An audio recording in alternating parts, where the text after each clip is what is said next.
Hey class, it's Miss Michelle here, and today I'm going to be actually covering some of the algebra topics that we've talked about in class. And I'm going to start this lesson or this video tutorial with the review of the introduction to algebra. Just so you know, by the end of this lesson, you should be familiar with the notation used in algebra for multiplication and division. You should also be familiar with the difference between factors and terms, which we talked about a bit in class in lesson 1.1. And then in lesson 1.2, you should also memorize the acronym PEMDAS, P-E-M-D-A-S, as we've talked about in class, and what it stands for. And the general principle is to work from the inside out, and it's very important, and I'll show you some examples of that. And then we'll finish with lesson 1.3, and that's doing the difference between less and then less than. So in other words, first, the number goes first when we're talking about difference between less, and then the second number goes first when we're talking about less than. So let's dive right in. So in lesson 1.1, we talked about in class, it's just basically an introduction, and we talked about a couple of different properties here on page 2 of your book. Please just take a moment to go back and review those topics. And then I noticed that you guys had a hard time differentiating between terms, variables, and coefficients. So please just remember that the number that is in front of this letter, which we call a variable, is the coefficient. Let me say that again. This number that is in front of this letter is called the coefficient. And the letter could be any letter A through Z. So right here, our coefficient will be 5. Right here, our coefficient will be 3. And right here, our coefficient will be 4. And then the letters that you see are called variables. And then if we put the letter and coefficient together, in other words, if we put the coefficient and variable together, they make what's called one term. So this would be a term, this would be a term, and this would be a term. So each thing together would be a term. You can tell this because it's separated by a operation, whether it be plus, minus, division, or subtraction, okay? So it'll be separated by some sort of an operation that needs to be done. But if they are right next to each other, look how this is the 3x, no operation in between. Notice how we have a 5y, 3x. So each of these would be a term. Now, it may not always have a letter, but it's important to note that the whole thing together makes up a term. So if you take a look at page, this is page 3, it actually goes in nice detail. And we have the poster on the classroom bulletin board as well. All right, and so you guys were tasked with identifying the number of terms in the expression. So I'm gonna do an example of this, but really all it's asking is to count. So let's look at example A. Example A says x plus 2xy minus 5y over 4 plus 2. So how this works is the x is all by itself, so it's a term. 2xy is all together, that's a term. And then the 5y over 4 is all together. So this whole thing, even though it's a fraction, although that scare you, this is a term. And then this 2 all by itself is a term. So that makes 4 terms, 4 parts in the sum. So these are the 4 things that we're being adding or subtracting together to actually come up with the answer if this was an equation. All right, and then notice there's only one thing here and it's all together. There's no other operation, so this would be considered one term. All right, and then in C, if you can see that, this also would be considered just one term. All right, and then also here, this will be a term. So here we have a term minus another term. So there will be a total of 2 terms. All right, here we have, this will be term number 1 plus term number 2 plus term number 3, making up 3 terms. That was all that homework assignment and that quiz that we took asked you to do.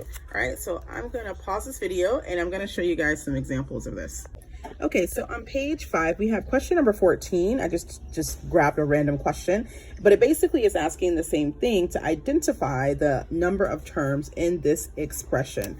Well, remember, the whole set, so this 3/2, or in other words, 3mn over 2x would be considered one term. Okay, so this whole thing here is one term. All right, and then 5z, this whole thing together, okay, will also be, just draw an arrow here, one term. Sorry, that's so sloppy. All right, so this plus this equals how many terms? So it'll be a total of 2 terms. Okay, so that would be the answer. That's all they asked. They didn't ask you to solve for x, solve for m, or solve for n or z. You literally just had to identify the terms. So I hope that makes sense. I'm gonna leave the space open in the comments if you guys have any additional questions, but that is basically all you had to do for that exercise. The second part of 1.1 asked you to identify the base and the bases and the exponents or exponents in each expression. So I'm going to pause this video and I'm going to show you guys that lesson. All right, so I'm back, and if you look at page number, I think it's number 4, they have this table, and on the table, we went over this in class, but I'll go over it again. We have table A that gives you some of the terminology. So we have this row that has different types of expressions, okay, related to exponents. All right, and then we would call this part here the base. Notice how we have just a 5. Here we have 5 and a 2. The 5 here is called our base. Oops, I don't know why it's sideways. Hold on. Let me stop this so it'll rotate the right way. Okay, sorry about that. So if you notice, we have a 5 here. So they're showing you our base is just 5 in each of these, whether it's single, just 5 to the first power, which they don't show the 1 there, by the way, but it's understood if you don't see a number, it's to the first power, to the second, to the third, oops, to the fourth, and so on. It works the same way with letters, okay? But I want you to notice with letters, it's the number is attached directly next to the letter. Not this 3 would not apply to this A, because look at it. The 3 is way over here with the B. Now, the only way that it would apply is if we have parentheses and we would just what's called distribute this to each term. So we'll talk more about that. But what I want you to understand when it comes to just a single term or a single number, rather, we're going to have the base right here, okay, being raised to the exponent. So the exponent is this little number that's right up there. We call that the exponent. So again, the 5 in this case would be the base, and the number that it's raised to, that's how we say it, okay? And they even give you how to read it. So 5 squared or 5 to the second power, okay? And then how we do it, what's the meaning? So if I have, say, 5 squared, you follow this little table over, we have 5 times 5 equals 25, okay? So it's not 5, it's 5 2 times. In other words, it's this number this many times. Let me show you what I mean. Let's say it's 5 to the power 4. This is not 5 times 4.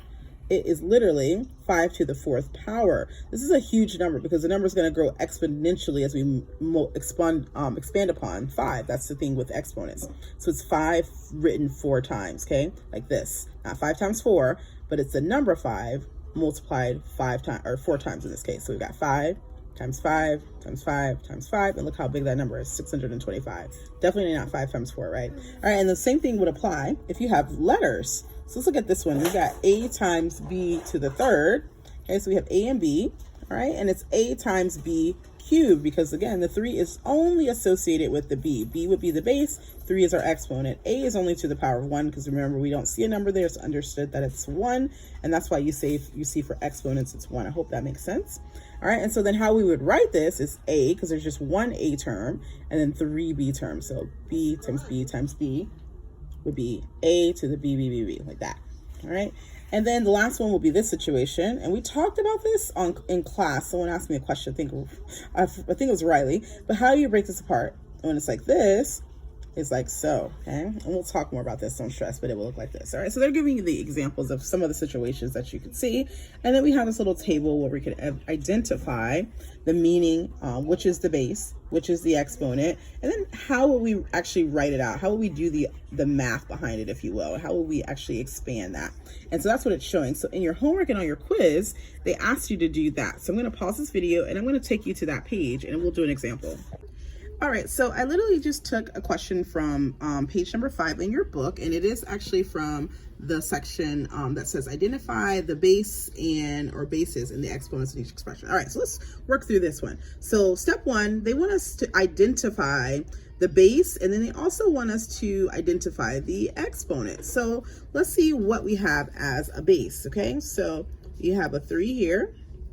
Notice we have an X here with a power. We have a Y here, also raised to a power, and we have a Z here. So this one can be kind of tricky, right? Because we talked about all this together being one term. But what I want you to think about is with this type of a problem, it is all together being one term. However, hold on, I want my camera to flip. I feel like it's sideways. Hold on, guys. Okay, I don't know why my camera keeps flipping. But anyway, so we talked about how it could be one term. But when we're talking about identifying bases and exponents, each of these has their own base and then potentially to its own power. So again, if you don't see a number, I don't know what this is on my pen. If you don't see a number, it's understood it's raised to a power of 1, not 0, but 1, okay? So we could write a 1 there if that makes it easier for you to remember. I could write a 1 there. It's just understood that there's an imaginary or invisible one, if you will. All right, so each of these would be considered a base because they're all raised to their own power. So this would be a base, that would be a base, this would be a base, and this would be a base. So what would be my bases? Well, if I were to write it, my base would be, I'm just going to write here, base. It's hard to do this and hold the camera. Base. My bases, other, because there's more than one. Okay, so my bases would be 3, x, okay, just the bases, not the exponents, okay, y, just gonna write a comma, and z. Those are the bases that they asked me to find. Okay, now, second step, what are my exponents? Okay, well, let's look at this. Those are the powers, the things they're raised to. So I have an exponent here, an exponent here, an exponent here, and my 1 here. Remember, I just wrote ones where there wasn't a number, and that's totally allowed because that's really all it is. It doesn't change the meaning. 3 to the 1 power is still just 3. Z to the 1 power is still just Z, so it doesn't change the meaning, okay? So it's something you can just kind of memorize. You don't have to write it out, but I just wanted to show you for the purposes of this video. All right, so let's see what our exponents are. So I'm going to write over here, exponents, x, oops, P-O-N-E-N-T-S. Sorry, guys, I'm trying to hold the camera in right. Okay, so my exponents, the first one, okay, we see that there's a 1. Okay, so we'll write that down, 1, comma. And then the next one will be 3. We want to separate these with commas because they're individuals. All right, and the next one will be 2. So you probably can see where I'm going with this, right? And the last one would be to the power of 1. So all of my exponents would be right here. Okay, all of my bases are right here. And that's literally all you had to do with these questions. So this was actually page 5 and lesson 1.1 questions. You guys had to do the odds. So 19 and 21. Literally, you guys just had those 2 questions right there. So pause this video. And if you haven't done those, you guys should have. But if you need to go back and revisit it, I strongly encourage you to. But if you have any questions, please be sure that you just drop these questions below the video. I'll have the comment section open. Otherwise, write your questions down and bring in the class. I hope this video was helpful, and I'll see you guys on the next one.